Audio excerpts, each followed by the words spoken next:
We meet at a very dangerous moment in our history and in the history of the world to address you on the subject of implications of a Zionist-Israeli attack on Iran, which now appears to be not only fairly certain, but also just around the corner. We say that Israel wants to attack Iran because Israel ultimately wants to rule the world. Because the Zionists want to rule the world. Because the Judeo-Christian Zionist European Alliance wants to deliver to the state of Israel the status of ruling state in the world. That's why we believe all these wars are taking place. And so this is why they want to attack Iran. You have the right to wage war against the people unjustly. And so an attack on Iran would be unjust war.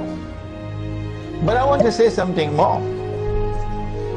To those who are beating the drums of war in the Arab world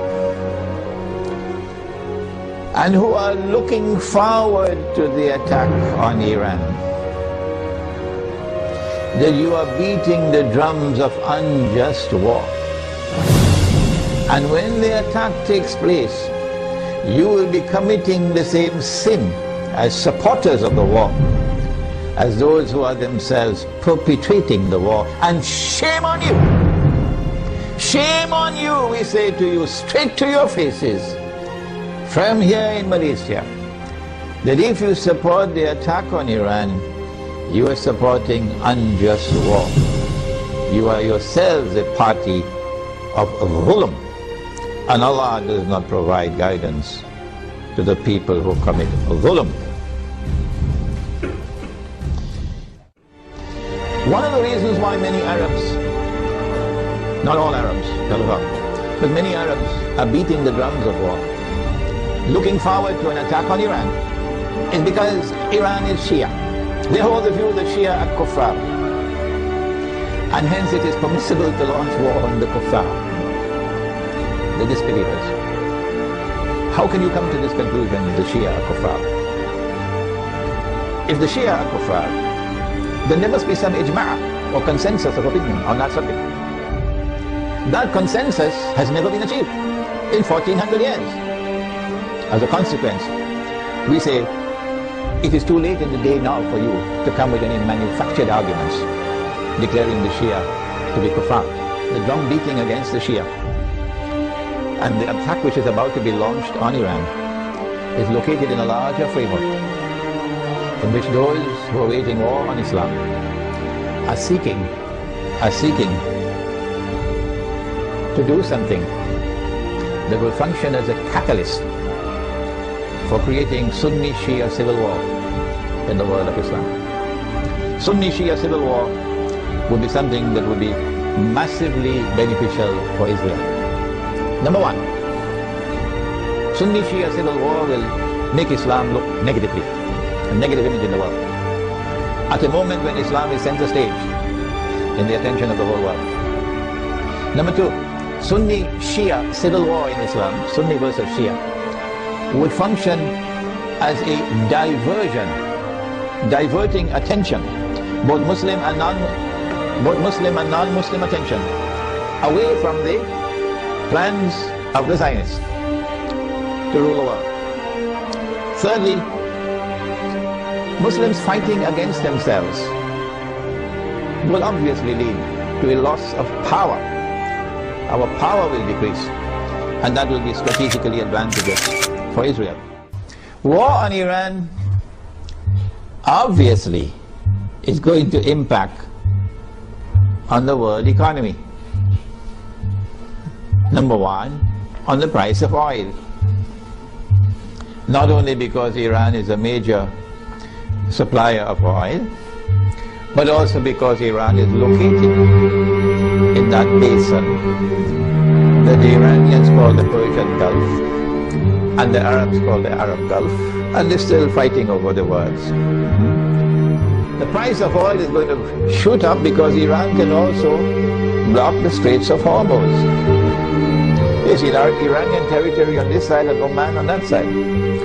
It's not difficult for Iran to block the Straits of Hormuz and disrupt all the passage of oil tankers. So we can anticipate fairly confidently that the price of oil is going to escalate dramatically once the attack takes place. And the American government knows that. And that's why the American government does not want Iran to be attacked. Because the American government knows, and the Federal Reserve knows, and the bankers also know, that the US dollar is going to collapse. It will not survive an Israeli attack on Iran with the price of oil shooting up through the roof. And if the US dollar collapses, of course they're going to have to demonetize the US dollar. It will no longer be legal tender. They have to have something in place. They probably already have something to replace it, but at a fraction of its previous value. The American economy is going to collapse. Large numbers of white Americans are going to lose their wealth. And many of them are going to be listening to this lecture. There's going to be chaos in the United States when the economy collapses. There can be riots in the United States, and they're already anticipating that. And so an attack on Iran would lead to economic, financial, and monetary consequences that will be disastrous for the USA. An attack on Iran can be launched simultaneously with an attack on Pakistan.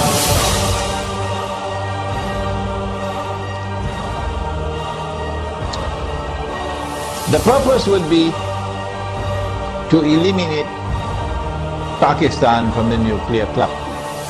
And it is time for Muslims around the world to recognize, including Muslims in Iran, that Israel's most strategic partner, most strategic ally in the world today, after the United States, is India, with Saudi Arabia neck and neck behind India.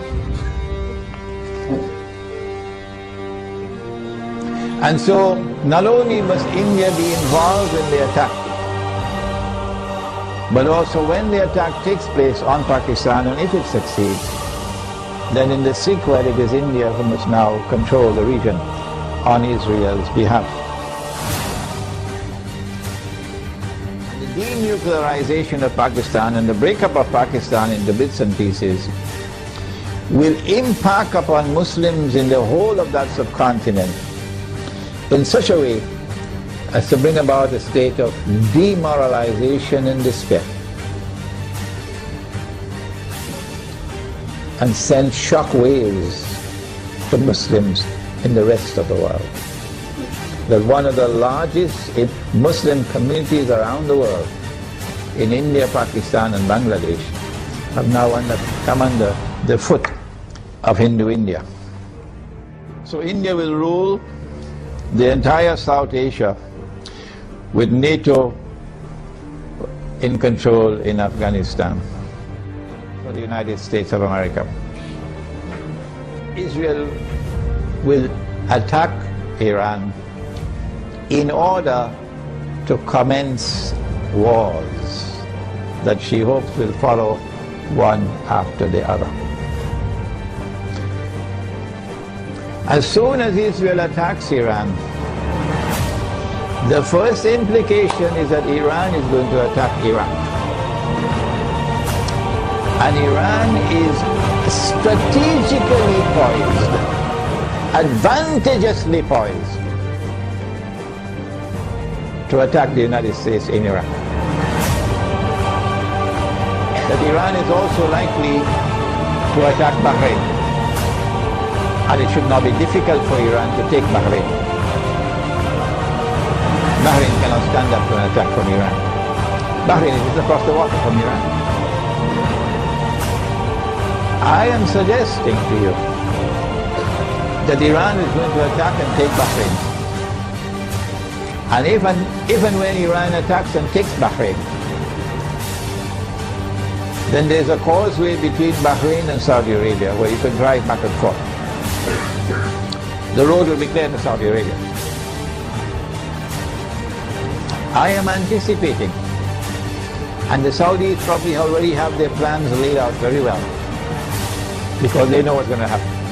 And Israel already knows what's going to happen. That they're then going to turn to the United States to invoke whatever secret agreements they have of defense. That the United States has to intervene in Saudi Arabia to protect Saudi Arabia from an attack from Iran. I think the Zionists in the US Congress will ensure, even though the US armed forces would not want to go in there, even though the Barak administration would not want to go into Saudi Arabia, the Zionists in the US Congress will ensure that American forces will have to enter into Saudi Arabia to face Iran. So they're setting a trap for the United States, so that the United States is going to be led to a situation where it's going to be facing defeat.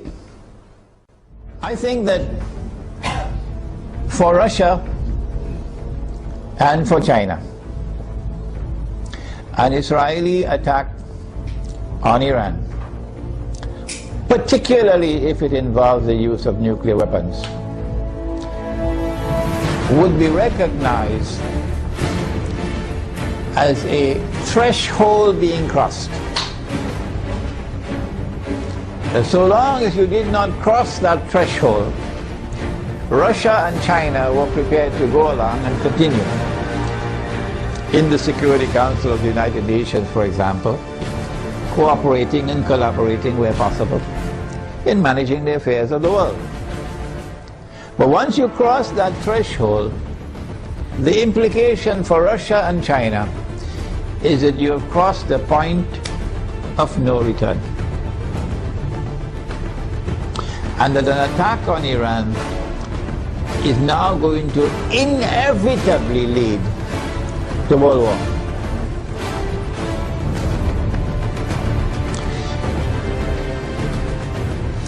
That after Iran and after Pakistan and after the Arabs, the Zionists are going to turn on China and Russia to make sure that China and Russia also bend down their knees and accept Israel, so that Israel can become the ruling state in the world.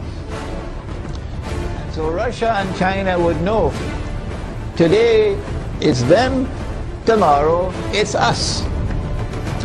And they're not going to wait until tomorrow to recognize that.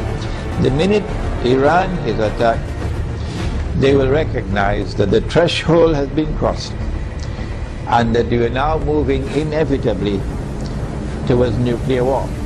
Russia and China acted strangely on Libya. You remember?